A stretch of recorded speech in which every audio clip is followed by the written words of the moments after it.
Hey, what's up guys? Today I've just got a brand new man face animation in Roblox, and guess what? It's totally free. This is actually part of the new dynamic head update that Roblox dropped yesterday, and it looks really cool.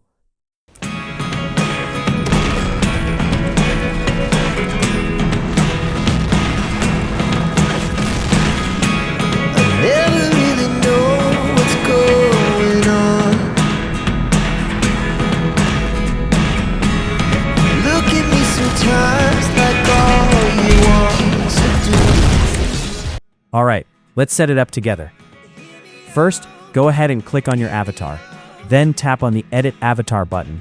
Next, switch over to the Body tab, and then click on Head. Now right here, you'll see your avatar is using the new dynamic head. And beside it, on the left side, you should see the new man face. Just click on it to activate, and boom, it's applied. Now, let's take a closer look. You can see the new head actually comes with default face animations, which makes your avatar look way more alive. Alright, let's jump into a game and check it out. Okay, this looks really nice compared to my old face. It feels smoother, more expressive, and honestly, it fits perfectly with my fighting style.